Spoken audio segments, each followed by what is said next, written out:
que Calígula fue asesinado, entonces toman a Claudio como emperador, que era el tío de Calígula. Entonces creía que Claudio era trastornado, medio loco, pero era un hombre muy sabio, Claudio, al final. Entonces Claudio se casa con Agripina, y Agripina envenena a Claudio, y Nerón entonces comienza como emperador a los 16 años. Claudio lo adoptó como hijo. Cuando toma Nerón a los 16 años, Nerón no era normal, su familia era un desastre, su vida de crecimiento era un desastre. Entonces empieza la persecución, pero había un dato atrás, porque Claudio, de acuerdo a Hechos, en el libro de los Hechos, en el capítulo 18, es que expulsa a los judíos y a los cristianos de Roma. Y a veces la gente se pregunta, cuando pasan cosas así, pero Dios es el que tiene control, y la historia muestra que fue de Dios esa expulsión de los judíos y de los cristianos. Había problema entre los judíos y los cristianos en Roma y se peleaban. El cristiano le estaba predicando al judío, el judío decía no te metas conmigo, y entonces peleaban en las calles. La gente se quejó y Claudio lo deportó. Si Claudio no lo deporta, la matanza de cristianos iba a ser mayor, porque viene entonces el próximo emperador Nerón y hubiese acabado con casi todo el cristianismo. Ahí es que aparece entonces Priscila y Aquila, Apolo y etcétera, etcétera, que habían sido de los deportados, de acuerdo a Hechos capítulo 18. Entonces, luego que en el proceso, la persecución, los problemas, el primer emperador cristiano no fue Constantino, fue Felipe el Árabe. Felipe el Árabe había nacido en Palestina, y cuando nace en Palestina, entonces tenía como cierto acercamiento o sentimiento hacia el cristianismo, porque venía de esa zona. Entonces en el año 241 aproximadamente, Felipe es asesinado por Decio. Decio era el general, porque Decio decía que por causa de los cristianos vino una plaga ahí en Roma en esa época, cuando Decio, y diezmó un 30% de los romanos.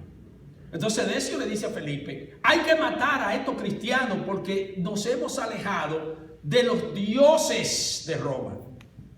Entonces Felipe le dijo que no, y Decio lo mató. Decio queda como emperador y viene con una persecución contra el cristianismo mal. Asesinó mucha gente, mató mucha gente. O sea, en el desarrollo de la persecución del cristianismo, el cristiano era unido. El cristianismo, todas las iglesias, toda la gente se amaban, no había problema, oraban juntos, ayunaban juntos en medio de ese problema. En ese entonces, estamos en el 241, entonces caemos porque queremos caer en Diocleciano. Diocleciano entonces es el emperador que comienza en el 280 aproximadamente, Diocleciano. Y él comienza en el 280 y empieza hasta a formar a un joven. Ya él viene y se muda a Nicodemia, que es la parte de lo que hoy es Turquía, y sale de Roma. O sea que no fue Constantino el que hizo la mudanza primero a Constantinopla, sino quien la hizo fue Diocleciano. Entonces dejó al papá de Constantino. Ahí es en la época de la historia romana que hay 4 emperadores gobernando. Uno estaban en la Galia, que pertenecía a lo que era hoy día Inglaterra, España, Portugal y Francia. Otro estaban en lo que era completamente Italia. Otro emperador en Asia Menor, que era lo que hoy es Constantinopla, etcétera, etcétera. Y otro estaba en Palestina. O sea, habían 4 emperadores en diferentes áreas, pero Diocleciano era el principal y estaba en lo que hoy es Turquía, una ciudad llamada Nicodemia. Entonces, en este lugar, Constantino crece con Diocleciano y no con su padre, Constancio, que está de emperador en la parte de España, lo que pertenecía a España, o la Galia que le llamaban, y Francia. Ahora, ¿qué sucede en ese año? Él muere en el 305.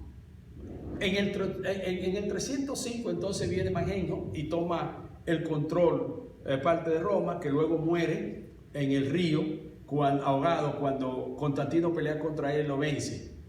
Licinio, quien era cuñado de Constantino, que está en la parte donde su padre había heredado, porque se casó con la hermana de Constantino, Licinio, y entonces Constantino hace una guerra con él y hace el acuerdo de Milano. El acuerdo de Milano se firma aproximadamente en el año 300 312-313. Y ese acuerdo era que tuvieron de acuerdo de no perseguir a los cristianos. Constantino dice, no vamos a perseguir a los cristianos, vamos a dejar que los cristianos entonces sigan su servicio, etcétera, etcétera, etcétera, etcétera. Este hombre se va entonces para el lado de Asia Menor y hace una persecución contra los cristianos. Le dicen a Constantino y Constantino le levanta guerra y lo destruye también. Y al final Constantino entonces viene a ser el emperador único de todo el imperio. Desde España, podríamos decir, completamente todo Asia Menor y todo Medio Oriente. Él era el emperador. Constantino queda con el control. Cuando Constantino queda con el control como emperador, entonces le da la libertad, porque él dice que vio una señal en el cielo que decía, con este signo vencerá. Y ya no hay persecución, no hay problema. Se arma un problema. Porque cuando no hay problema, tiene que haber problema en la vida, no sé por qué. Oye, tú te duele la cabeza y te tomas un Tylenol y después entonces te daña el páncreas. Siempre hay problema. No sé por qué, pero siempre hay problema. Entonces se levanta un problema. Y ahora el problema es el siguiente. Que los evangélicos, o vamos a decir los cristianos, se dividen por el tema de Jesucristo. ¿Qué creía cada cual en cuanto a su punto teológico? ¿Y tú sabes lo que hicieron los cristianos? Empezaron a matarse uno con otro. Uno decía, Jesucristo es un fantasma, no puede ser Dios. Otro decía, Jesucristo es Dios. Entonces, cuando estaban discutiendo, de ahí es que viene la palabra herejía. La palabra griega herejía lo que significa es discusión, pero una discusión normal. Eso es lo que significa originalmente la palabra. Por ejemplo, si nosotros tenemos un tema y yo digo, bueno, ¿tú crees que Biden es católico? Y yo te digo, no, yo no creo que es católico. Tú me dices, sí, él es católico, él va a la iglesia los domingos. Yo te digo, no, porque los católicos no están de acuerdo con el aborto, él no es católico. Y ya no estamos de acuerdo, pues nos separamos. Pero entonces nosotros tenemos que llegar al final. ¿Tú estás de acuerdo conmigo? Pues vamos entonces a la espada. Así era. Y empezaron a matarse los cristianos uno con otro. Eso fue en el año 320 aproximadamente. ¿Puedes creer eso? De nuestra era. Los cristianos estaban matando a espadazos. No había pistola ni nada de eso, pero había espada. Entonces, Constantino dice, hay que arreglar este problema. Vamos a ver si arreglamos este problema, porque ya no hay persecución. Ya los romanos, los militares romanos no te están matando. ¿Por qué se están matando entre ustedes? No, es que no estamos de acuerdo. Ok, vamos a hacer una cosa. Vamos a hacer un sínodo. ¿Dónde lo hacemos? En Nicea. Pero hay que traer a toda la gente de todas las partes. Señor, eso no era fácil. Había un viaje de esos que se demoraba 6 meses. Y lo caro que eran esos viajes. Y el emperador dijo, yo lo pago a todos. E invitaron entonces a todos los cardenales de todos los sitios, de todos los lugares, y lo traen. Y empieza entonces la discusión en el concilio de Nicea en el año 325. El problema comienza con Arrio. Arrio no era obispo, por lo tanto Arrio no tenía acceso para poder hablar y defenderse. Entonces Arrio busca un aliado y el aliado de él fue Eusebio de Nicodemia. Y le dijo a Eusebio, mira, yo necesito que tú me representes. Ok, yo te voy a representar. Pero Arrio nunca entró. Arrio no entró. Arrio no creía en la deidad de Jesucristo. Los otros creían en la deidad de Jesucristo. Y empieza entonces la primera discusión. Entonces vamos a ver qué pasó allí. ¿Y qué tiene que ver eso con lo que nosotros estamos viviendo el día de hoy? Porque alguien dijo que si nosotros descuidamos de la historia, tendemos a repetirla. ¿Ven? Y quizás nosotros estamos repitiendo la historia porque desconocemos la historia.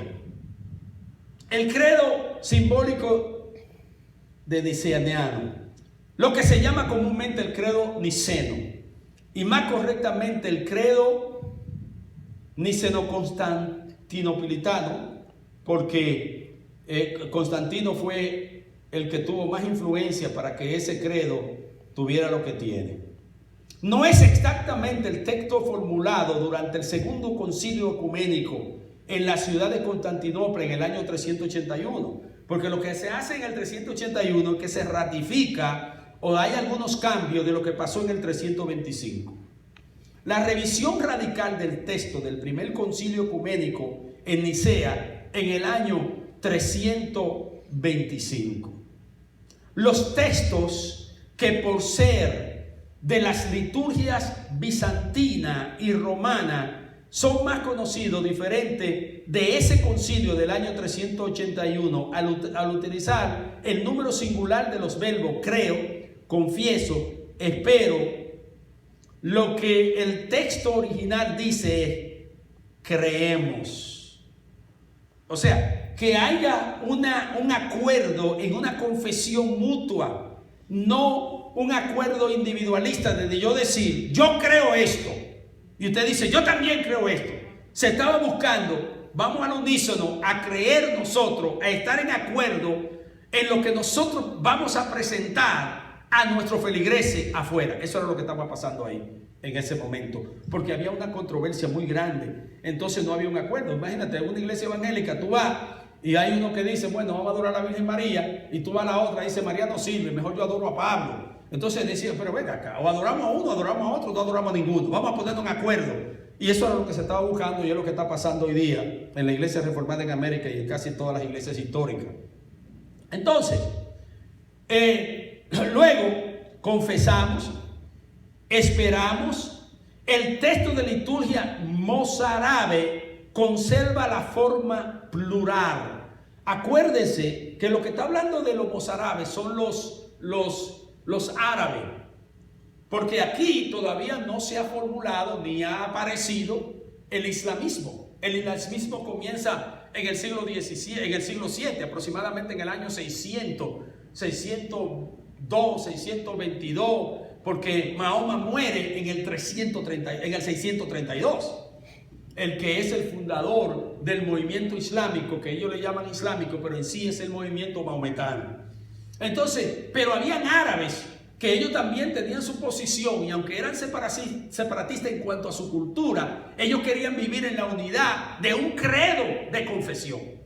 Porque si vemos la cultura del romano o la cultura del africano, estoy hablando en este caso de Alejandría, el norte de África, y vemos también la cultura del árabe que está en el Medio Oriente, cada uno tiene su forma, su estilo de vida, su forma de tratar a sus esposas, su forma de vivir en su comunidad. Entonces cada uno dice, ok, podemos unirnos en esta confesión, aunque cuando yo me separe de ustedes, yo voy a comer arroz con habichuela.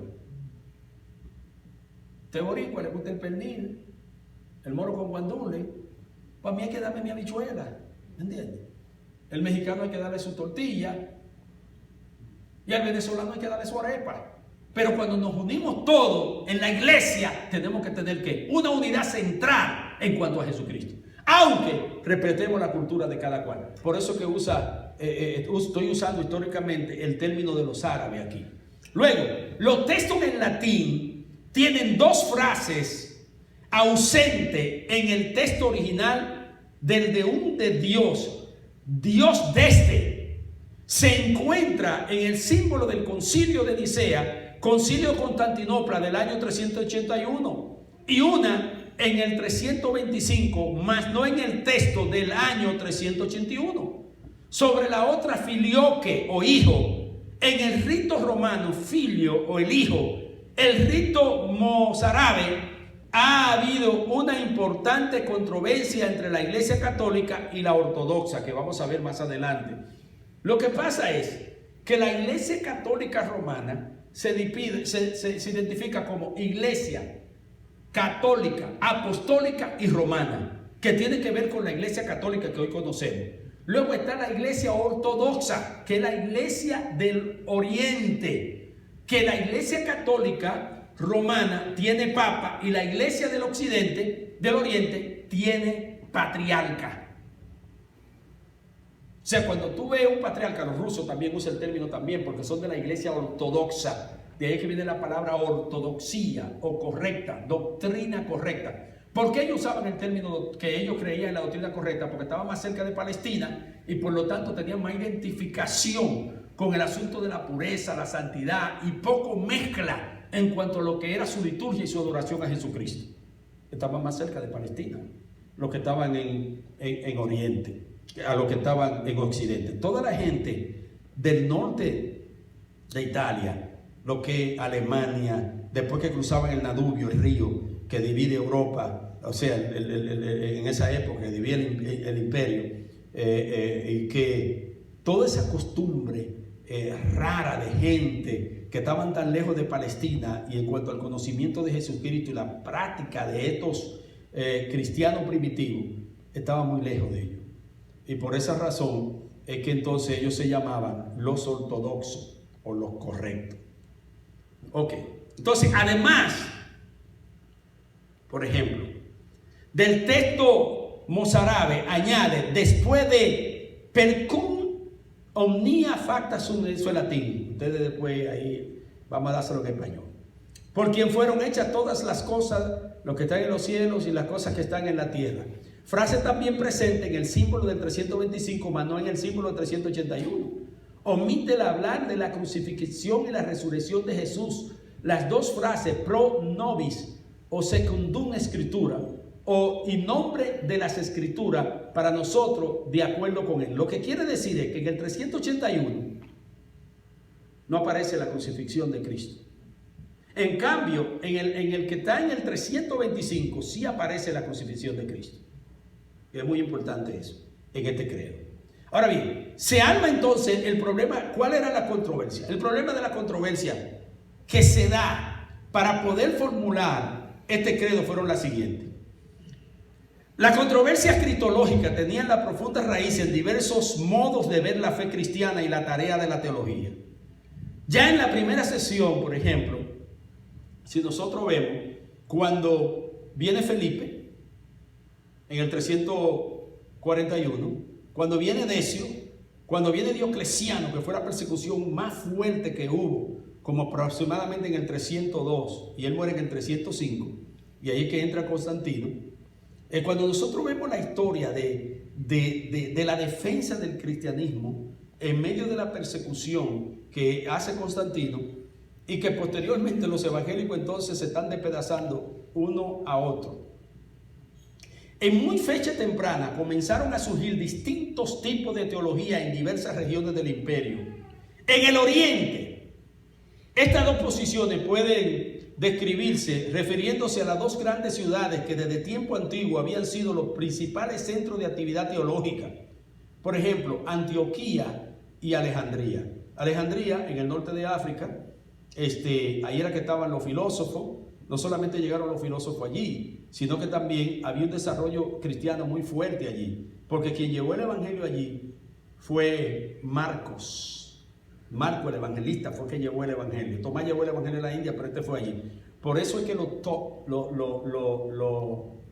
¿cómo se llaman este grupo? Que hay 15 millones en Egipto. Coptos. Los coptos. ¿Sabe por qué abrazaron fácil el evangelio? Es increíble eso. Abrazaron fácil el evangelio porque ellos creían en la resurrección, los egipcios. Y cuando Marco le presenta que Jesucristo resucitó, dijeron, pues este es el hombre. Porque todos los faraones han muerto y nadie ha resucitado. Y si aparece uno que resucitó, y ya ellos entendían sobre la resurrección, aunque nunca vieron un faraón resucitado, entonces abrazaron. Que hasta el día de hoy la UNESCO lo ha declarado a ellos como patrimonio de la humanidad, a los coptos, y nadie lo puede tocar en Egipto. Y tienen iglesia evangélica, tú vas a sus iglesias abiertamente. Aunque es un país declarado islámico musulmán en su religión, ellos no son tocados. Hay 15 millones de evangélicos ahí. Y tú casi no tienes problema para predicar ahí tampoco. Lo único que para predicar, tienes que ponerte una cruz grande y vestirte de negro. Entonces cuando yo voy a Egipto, eso es lo que yo hago. Yo tengo un crucifijo grandísimo, sí, pero sin un Cristo encima. Y me lo pongo. Entonces cuando yo voy me visto de negro, y cuando yo voy por los sitios yo creo que yo soy y como soy negro, porque en Egipto todo el mundo es negro, entonces cuando yo me venga ellos creen que yo soy de los coptos. Lo único que yo hago es no hablar, no hablar. Entonces me puedo mover, tú sabes, parezco del grupo de ellos, pero es un grupo muy grande esa gente. Y Marco cuando llega ahí, pero en Alejandría había un problema. Esto no quiere decir que en estas dos ciudades, Alejandría y Antioquía, todos pensaban igual. Por ejemplo, siempre hubo en Antioquía quienes se acercaban más a la perspectiva alejandrina que a la antioqueña. Pero en términos generales, a fin de clasificar la situación, la distinción entre la teología de Antioquía y la de Alejandría es válida. En Alejandría, por lo menos, desde el tiempo de Clemente a fines del siglo II, los teólogos cristianos habían interpretado su fe a la luz de la tradición platónica. Eso pasó en Alejandría. Para ellos, no, lo importante era describir las verdades eternas, de igual modo que Platón había intentado conocer el mundo de las ideas inmutables. El cristianismo era, ante todo, la verdadera filosofía superior al platonismo, no porque fuera distinto de él, sino porque lo superaba. La Biblia era un conjunto de alegoría en la que el lector avisado podía describir las verdades eternas. Ahora tenemos que ver qué era lo que pasaba aquí. En esa época ellos no tenían la Biblia, en los años que yo estoy hablando de esta controversia. Ellos tenían la Didache. La Didache era un manual que hicieron los apóstoles para formar su liturgia, su forma, cómo iban a hacer su servicio. El canon de las escrituras fue formado en el año 350, en medio después de estas controversias y de todo lo que pasaba. Entonces, si nosotros vemos que este credo fue escrito en el 325, luego se hace una revisión en el 381, ya ellos tenían parte de las escrituras formadas, o el parte del canon formado de las escrituras. Entonces ya ellos podían discutir puntos teológicos en base a lo que los padres de la iglesia habían aceptado como los libros inspirados de Dios. Entonces no nos podemos perder en esa fecha para poder entender, porque si nos quedamos en el 325, la Biblia no estaba formada, o las escrituras, vamos a llamarle así. Entonces hasta el 381 es que nosotros encontramos que hay una revisión. Entonces, ¿por qué se hace una revisión en el 381? Porque en el 350 ya ellos tenían documento para poder entonces revisar este credo. Es muy importante eso, este credo. Entonces, en medio de toda esta situación, por ejemplo, la idea platónica, desde el punto de vista al tratar acerca de la persona de Jesucristo, lo que le importaba a los teólogos alejandrinos era su función como maestro de verdades eternas, como revelación del Padre inefable, su humanidad. No era sino el instrumento mediante el cual el verbo divino se comunicaba con los seres humanos. Por lo tanto, los teólogos alejandrinos subrayaban sobre todo la divinidad de Jesucristo, pero no la humanidad. Aquí hay un problema. ¿Por qué ellos subrayaban la divinidad? Porque el pensamiento o la idea era lo que ellos veían como el gran empuje dentro del marco de la eternidad y de Dios. Esto surge 400 años antes de Jesucristo en Éfeso. Y surge por el filósofo Heráclito. Heráclito vivía en Éfeso. Y 400 años antes de Jesús, él fue el primero que habló del logo. El problema es que él nunca le dio vida en la carne al logo, sino que habló del pensamiento. Por eso es que cuando leemos Juan 1:1, en el principio era el verbo, era el pensamiento, pero el pensamiento, si no tiene una acción en el verbo, no se sabe. Yo estoy pensando algo, pero usted no sabe lo que yo estoy pensando, hasta que yo no lo digo. Lo que yo pensé fue amor. Entonces en amor le di vida al logo, al pensamiento que yo hice. Eso era lo que ese es el logo. O sea, el logo no viene de Juan creado simplemente porque recibe una mala revelación. El logo era lo que se conocía en Éfeso.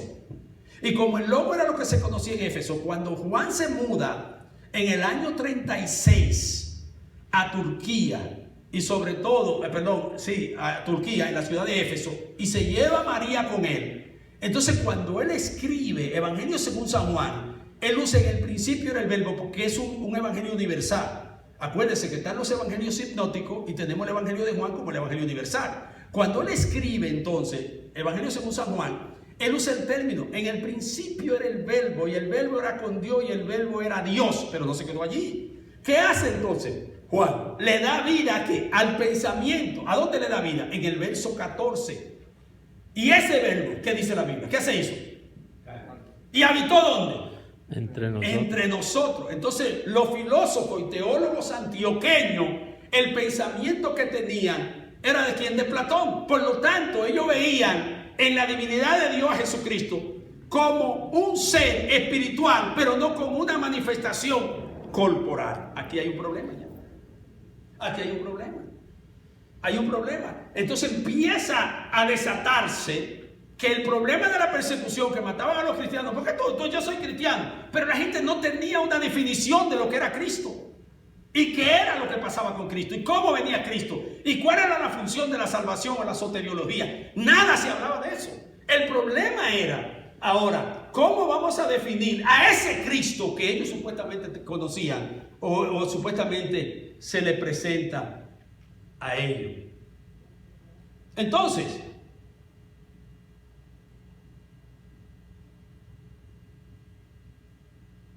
los antioqueños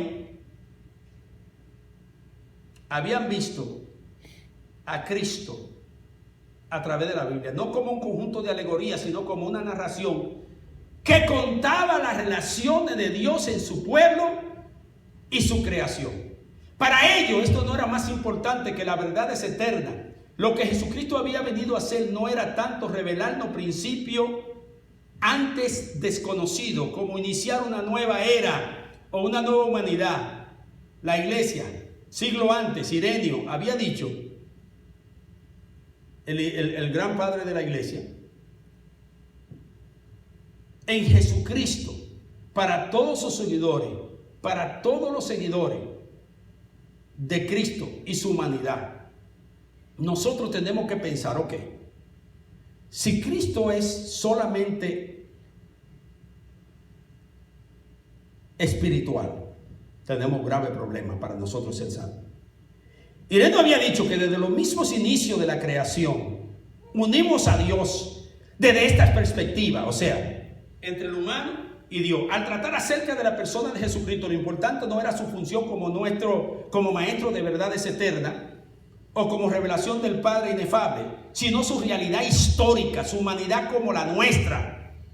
¿Por qué su humanidad como la nuestra? Porque yo soy humano y si Cristo vino en el Espíritu y venció en el Espíritu, entonces I'm screwed up. Ya yo perdí. Pues yo no soy Espíritu. ¿Cómo voy a vencer? El mensaje cristiano consistía precisamente en que ahora en Jesucristo Dios había unido a la humanidad. Por tanto, los teólogos antioqueños se sentían obligados a rechazar toda interpretación de la persona de Cristo que de un modo u otro negaba o ocultaba la realidad de su humanidad. Los antioqueños no aceptaron eso. Todo lo que negaba la humanidad de Cristo. En cambio, los que estaban en el norte de África no aceptaron eso. No aceptaron la humanidad. Por otra parte, mucho antes de estallar la controversia que ahora podemos y estamos hablando, la iglesia había rechazado cualquier posición extrema que negase o bien la humanidad o bien la divinidad de Jesucristo. Y eso fue el docetismo. Por ejemplo, decía que el Salvador era un mensajero venido de lo alto, cuya carne humana era pura apariencia.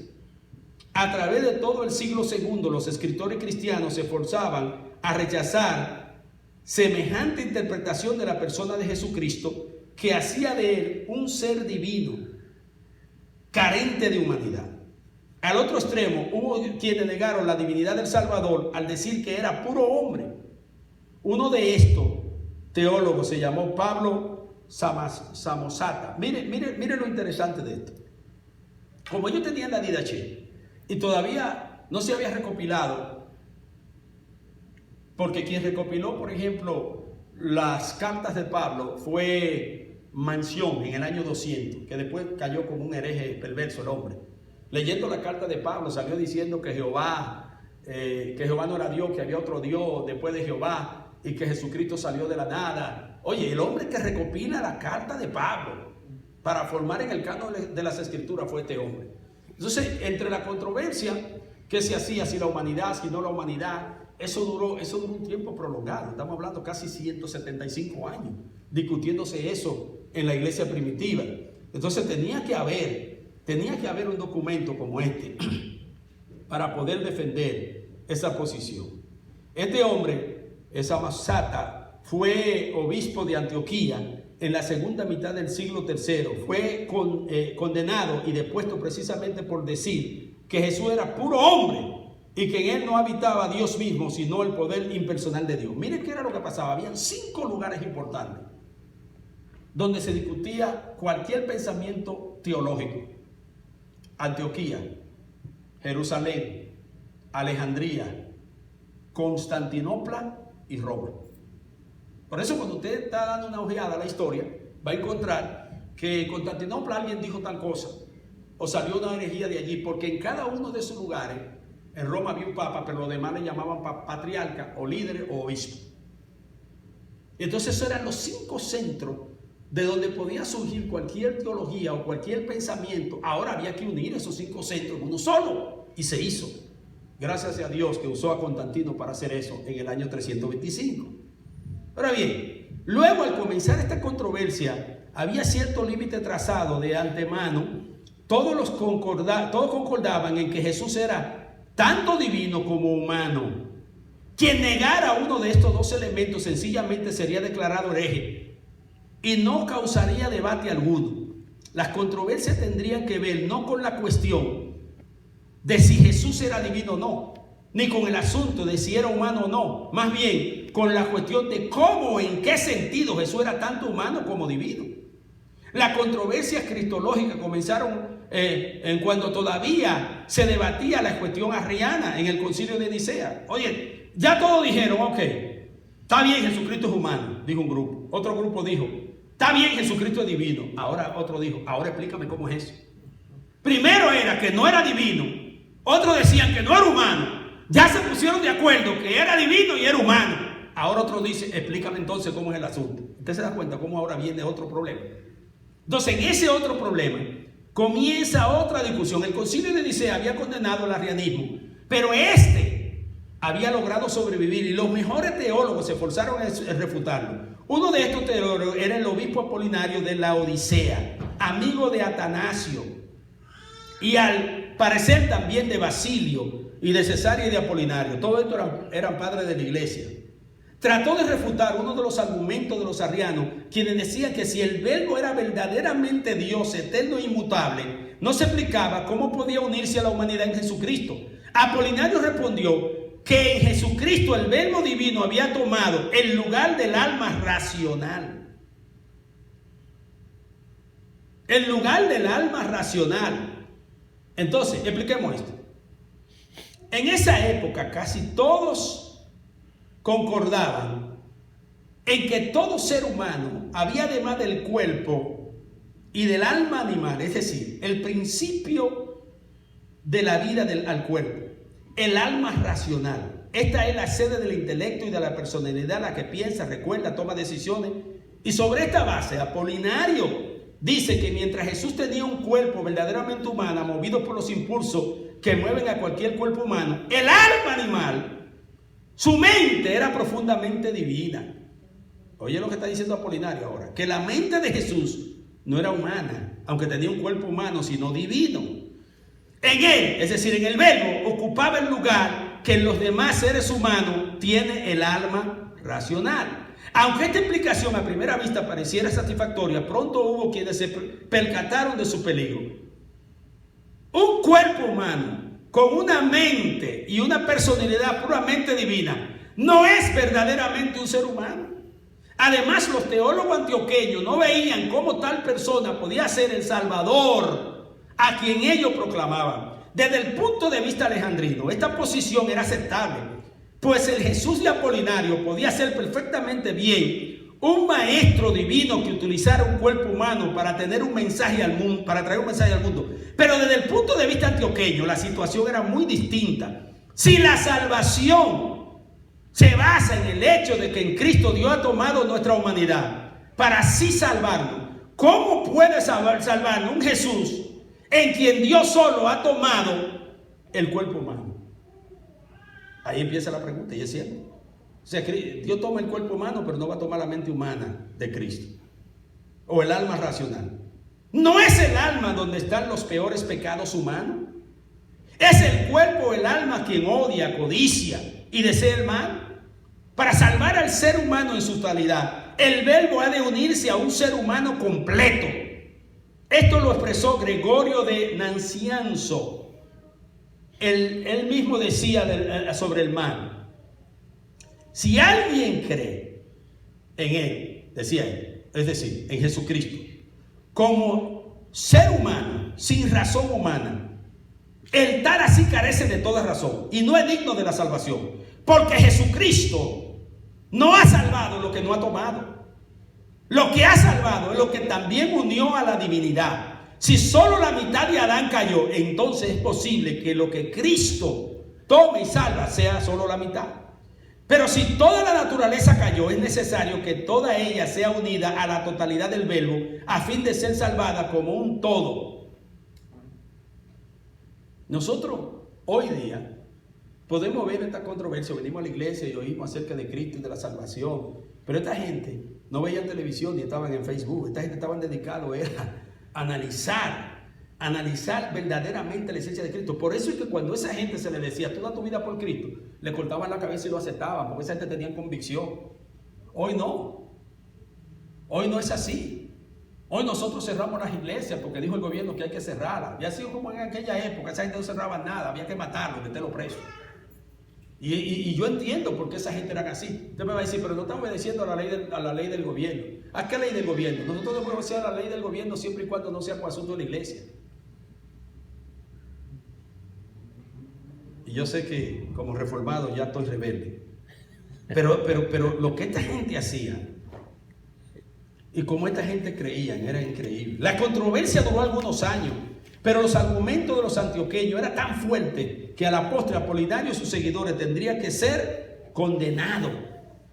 En Roma, el obispo Damaso y otros obispos del occidente condenaron la doctrina apolinaria y concordando con los antioqueños en que tal explicación destruiría la doctrina cristiana de la salvación.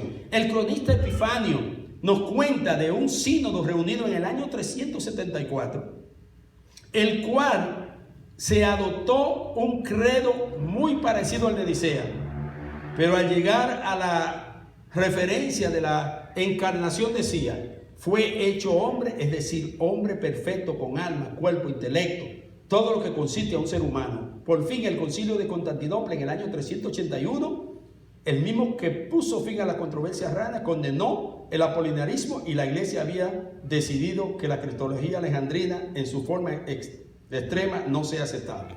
Ya vemos entonces cómo se va formando lo que era el desarrollo y el crecimiento de la iglesia en cuanto a una doctrina sólida. Ya vamos viendo que el por qué es tan importante esta confesión. Si uno analiza y estudia no lo que diga la confesión nada más, sino el trasfondo histórico de por qué surgieron estas confesiones, uno tiene que confesar esta confesión, yo creo que casi todos los domingos en la iglesia, y explicarle a la gente cuál es el valor histórico de estas confesiones y por qué llegaron estas confesiones hasta nosotros. Luego, en el concilio de Éfeso, entonces viene otro problema. Se da en el año 431. La cristología tuvo lugar alrededor de la persona de Nestorio, quien finalmente fue condenado en el tercer concilio ecuménico que se reunió en el 431.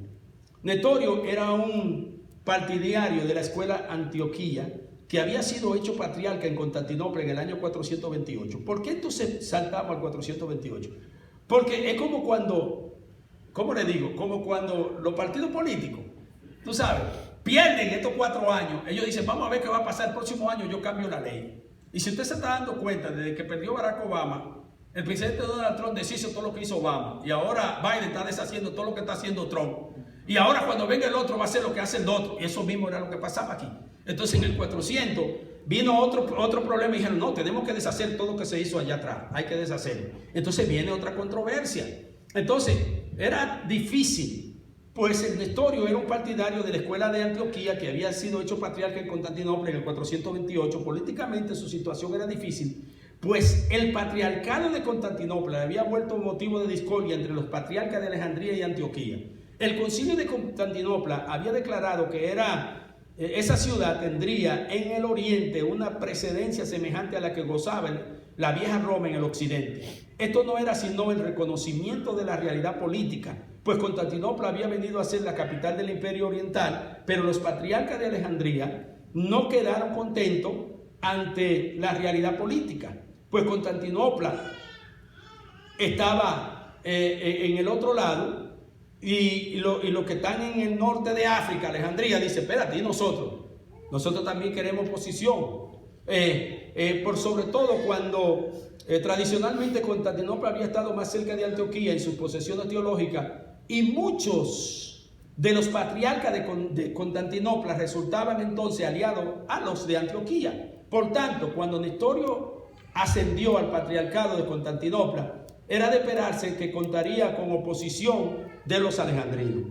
El motivo inmediato de la controversia fue el término Theotokos, Madre de Dios, que se aplicaba a la Virgen María, que se traduce generalmente como Madre de Dios. Literalmente quiere decir padridora de Dios. Puesto que muchas veces a los protestantes no parece que se trata aquí de uno de los temas que nosotros estamos acostumbrados a discutir con los católicos romanos.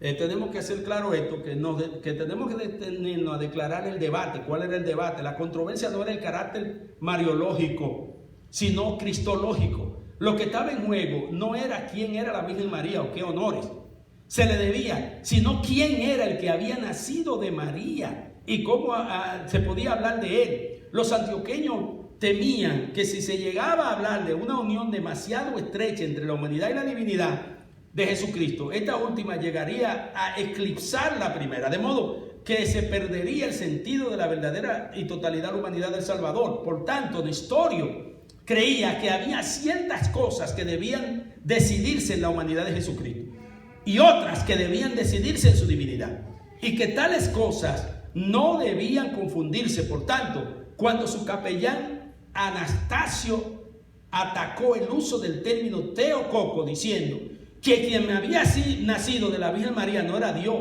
sino la humanidad de Jesús, Nestorio lo apoyó.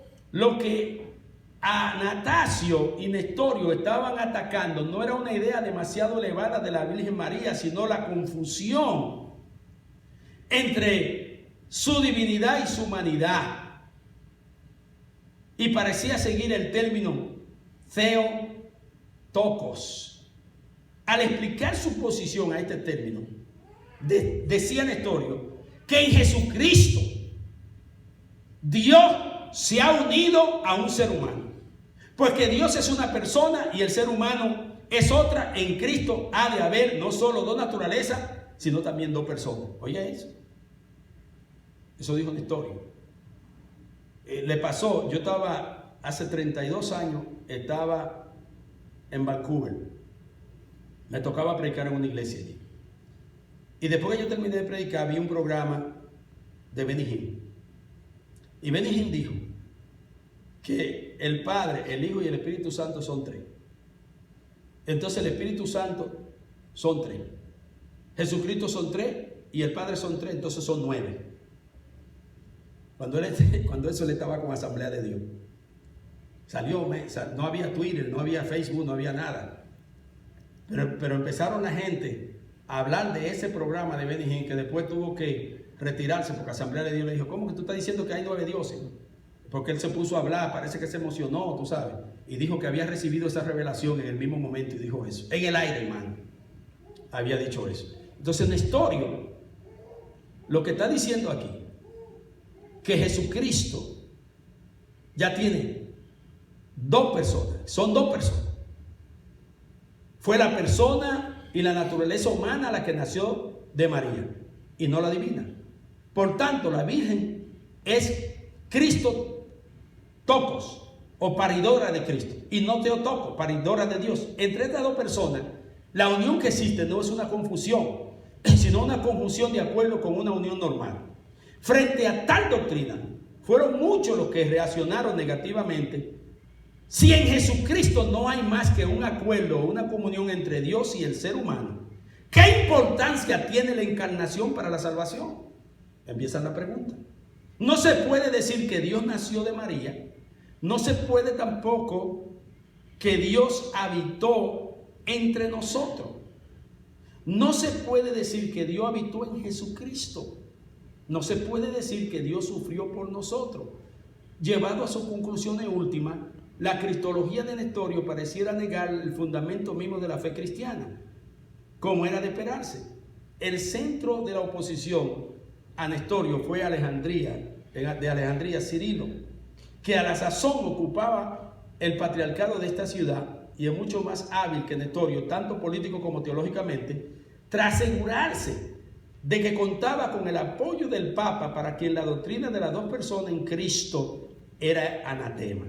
Cirilo se lanzó al ataque. Tras una serie de cartas y otras gestiones, la controversia llegó al punto que los emperadores Valentino III y Teodosio II decidieron convocar el concilio ecuménico, citando a los obispos de la ciudad de Éfeso el 7 de junio del 431. Porque había influencia en Teodosio, porque Teodosio, el padre de Teodosio el Grande, Teodosio I, dio el edicto de Tesalónica el 27 de febrero. Nunca me voy a olvidar esa fecha porque nosotros los dominicanos fuimos liberados de eso. El 27 de febrero del año 380, allí fue que se declaró la religión cristiana como la religión del imperio. No fue Constantino, fue Teodoro. Entonces el hijo de él, sabiendo toda la influencia del cristianismo y las influencias que se estaban dando alrededor, entonces rechazó la teología de Nestorio.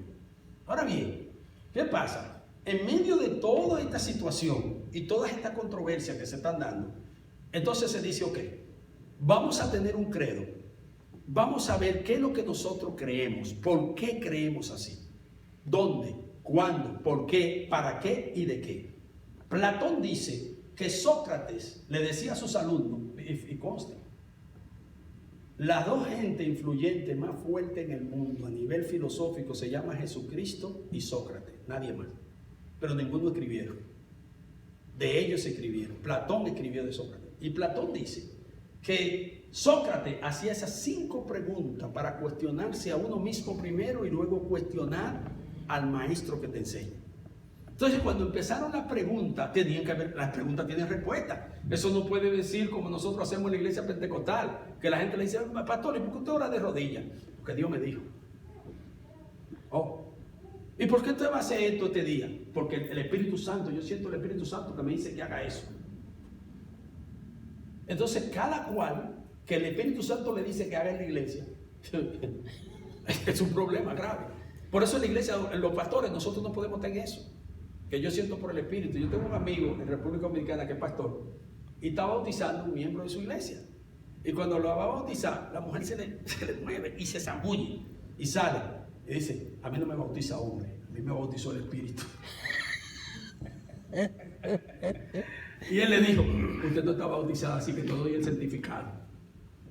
Porque Dios nos manda a nosotros a bautizar. Si usted quiere, tiene que entrar otra vez. Está bien, aceptó. Dijo, ok, está bien, porque yo quiero mi certificado, yo quiero bautizar. Pero a mí no me bautiza hombre. Entonces, en las iglesias, nosotros tenemos que saber por qué hacemos las cosas. Dios le puede revelar todo lo que usted quiere a usted para hacerlo, hágalo en su casa. La iglesia no puede formar una doctrina con los sentimientos que yo tengo, o por las pasiones que yo tengo, o por los valores que yo tengo, cualquiera que sea. Entonces, por eso estos escritos son importantes para que la iglesia esté presente. Estos credos son fuertes y nos ayudan a nosotros a definir quiénes somos, a definir en verdad si estoy perdiendo mi tiempo aquí o no, a definir en verdad lo que Dios tiene para nosotros. Adelante con el credo. Vamos a ver lo que dice el credo. Vamos a ver el credo. Vamos, esa es la parte histórica de este credo. Creo en un solo Dios, Padre Todopoderoso, Creador del cielo y de la tierra, y de todas las cosas visibles e invisibles, y en un solo Señor Jesucristo. Adelante. Ven. Hijo unigénito de Dios, engendrado del Padre ante todos los siglos, de Dios, luz de luz, verdadero Dios, de Dios verdadero, engendrado, no hecho, consubstancial con el Padre, por el cual todas las cosas fueron hechas. el cual por amor a nosotros y por nuestra salud descendió del cielo, tomando nuestra carne de la Virgen María, por el Espíritu Santo fue hecho hombre y fue crucificado por nosotros bajo el poder de Poncio Pilato. Atente ahí. Mire un problema aquí grave, que también nosotros nos encontramos con ello. Es interesante esto. Mire, el cual por amor a nosotros, por nuestra salud descendió del cielo. Sabemos que Cristo vino cuando, tomando nuestra carne de la Virgen María por el Espíritu Santo, fue hecho hombre. ¿Quién fue que concibió? El Espíritu Santo. María concibe, el Espíritu Santo engendra en María. Quiere decir que no estuvo José allí, José no tocó nada. Pero miren lo interesante de todo esto. Los teólogos, todos los teólogos que podemos conocer, Juan Calvino, Juan Knox, todos los grandes teólogos, Parker, todos los teólogos que usted pueda Jonathan Edwards, todos esos teólogos que han hablado acerca del nacimiento virginal de Jesucristo, en todos sus escritos que tú lees de ellos dicen, el nacimiento milagroso. Hay una expresión siempre. El nacimiento milagroso de Jesucristo, por obra y gracia del Espíritu Santo, porque no se había podido explicar, sino que se tenía que aceptar por fe. Y está bien, porque el Evangelio es fe. Hasta que viene el caso de O.J. Simpson.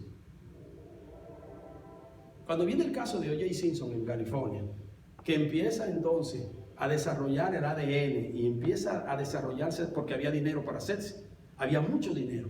El condado de Los Ángeles tenía millones y millones de dólares para poder invertir, tratando de traer a todos los mejores especialistas en cuanto a biología. Y lo llevaron. Igualmente pasó con O.J. Simpson. Él tenía dinero para él poder buscar en su defensa. Pero sabemos que el ADN tiene descubrimiento, ¿cuándo? En el 1800 y tanto. Y luego del 1800, que se sigue investigando, cuando viene entonces el desarrollo de lo que se llama de matriocondia.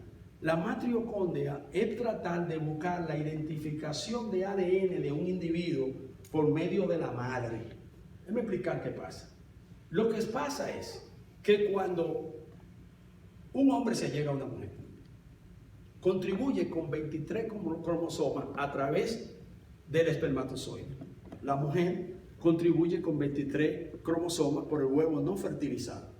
Se forma el 46 y entonces el feto se va formando. Mientras se va formando, el niño o la niña tiene el ADN de la sangre del padre, no de la madre. La madre no contribuye célula sanguínea en la criatura. Increíble. Es tal que cuando la mujer está embarazada, lo que tiene es una pared, hay una pared que impide que la sangre que tiene la mujer por sus vasos capilares pase a donde está el niño. Pero ¿cómo pasa? Y por el cordón umbilical. Voy a decir lo que pasa por el cordón umbilical. Entonces la célula sanguínea se desarrolla sola, que viene del ADN del padre, no de la madre. Entonces las células muertas, que es la uña, el cabello, que son células muertas, yo no tengo, las mías están muertas. Entonces, cuando se va desarrollando, puede encontrar en la madre aspectos, en el niño, aspectos que parezcan a la madre y todo, pero con el padre es con el ADN, no con la madre. Entonces, para hacer el ADN de la madre, se hacía en esa época, en el 92, ahora ya está más avanzado, una investigación llamada matriocondia, que había que buscar el rastro de esa madre y tratar de, o sea, era tanto la dificultad de poder encontrar un rastro. Eso es increíble. Note, una mujer embarazada puede tener SIDA y el niño no tiene SIDA. ¿Ustedes lo saben eso? Cuando nace, que rompe, es que se contamina el niño de SIDA. Los médicos están averiguando de qué manera pueden salvar de que no se contamine ese niño con SIDA. Es increíble eso. Ahora, ¿qué es lo que yo quiero decir con esto? Simple. La sangre de Jesucristo no era una sangre divina, por si acaso, espiritual. Era como la de nosotros humanos, pero sin pecado. Por eso que dice la Biblia, la sangre de Jesucristo, su Hijo, nos limpia de todo pecado. ¿Por qué? Porque fue engendrado del Padre por medio del Espíritu Santo y el Padre no tiene pecado. Entonces antes, lo que decían los teólogos era un milagro, pero no, ahora se puede demostrar científicamente. que verdaderamente no había pecado. Por eso es que la teología mariana de la Iglesia Católica, ya ellos no hablan mucho de eso, porque no tienen asidero científico para mostrar que verdaderamente tuvo de la sangre del Espíritu Santo o en su posesión, en la sangre de Jesús. No había nada que ligara a María con Jesús en cuanto a pecado. Por eso Jesús no tiene pecado. Y desde el principio fue así. La ciencia lo demuestra ahora. Y la gente que antes de nosotros no sabía eso, lo creyeron por fe. O sea, había que tener fe para creer una cosa así. Ahora hay ciencia que puede mostrar eso. Entonces, por eso es que cuando dice la Biblia, la sangre de Jesucristo su Hijo me limpia de todo pecado, eso no hay que dudarlo. Porque uno no puede dudar, oye, ¿cómo esta sangre me va a limpiar? Si esta mujer era pecadora, porque nació en pecado, porque el pecado pasó a todos los hombres, por cuanto todos pecaron. Sí, de nosotros sí, pero no en Cristo. Por eso es el único que puede darnos a nosotros vida eterna. Amén, gloria a Dios. Es increíble eso, pero es una verdad grande de nuestra fe y de lo que nosotros hemos creído por muchos años y por mucho tiempo. Entonces quiere decir que cuando nosotros venimos a Cristo y conocemos de Cristo, no es simplemente venir a una iglesia y decir yo creo en Cristo, ser pastor. ¿Por qué yo creo en Cristo? ¿Qué me hace a mí creer en Cristo? ¿Qué es lo que yo entiendo acerca de su personalidad, de su deidad, de quién es Él? Entonces nuestra relación con Él es más estrecha y valoramos más el asunto de la salvación. Pero lo valoramos con ansiedad, voy a decir así esa palabra, porque uno dice, wow, yo no sabía que esto era tan grande, yo no sabía que esto podía suceder así. Entonces, los teólogos que siempre discutían y la gente que se dedicaba en medio de lo que sea a tratar de defender su posición cristiana, lo hacían con su propia vida. Esa gente no le importaba nada, porque ya ellos tenían un encuentro con Cristo tan estrecho. Hoy día nosotros estamos viviendo un momento de religiosidad y eso es lo que nos han dado. La religiosidad está acabando, y le voy a dar una estadística que leí en el año 2000, que me sorprendió, en el año 2000. La Asociación Evangelística Billy Graham hicieron un rastreo de las iglesias por estadísticas. No sé si a ustedes le mandaron, a mí me mandan todos los años un cuestionario, que si en mi iglesia yo caí en pecado, en secreto, tú sabes. Ellos dicen, eso no lo vamos a decir, pero queremos ponerlo en estadística. Yo no sé si a ustedes los pastores les llega, pero a mí me llega todos los años. Entonces todos los años yo lo lleno. Y dice que si yo he pecado, que si hay una hermanita en la iglesia que me tiene loco, trastornado, o medio loco entero. O sea, son preguntas de verdad, porque somos humanos. Y hay mujeres que ponen a uno loco, no importa que uno esté en la iglesia, y déjese de ser espiritualizando, porque eso es verdad. Usted no lo quiere decir en el púlpito, está bien, es problema suyo, pero eso es verdad. Porque la humanidad es solo que es. Lea Romanos 7 y entonces usted no va a mentir. Entonces yo lleno toda esa pregunta. Pues esta asociación hace una investigación muy interesante. Dice que desde el año 60, 1960, cuando uno iba a la iglesia y llevaba a su hijo a la iglesia, como está nuestra hermana con el niño, la niña, aquí adentro de la iglesia, 1960, 10 años después, los niños que llegaban, vamos a decir, con un poquito de entendimiento, 6, 7 años, el 90% quedaba en la iglesia. El 90%.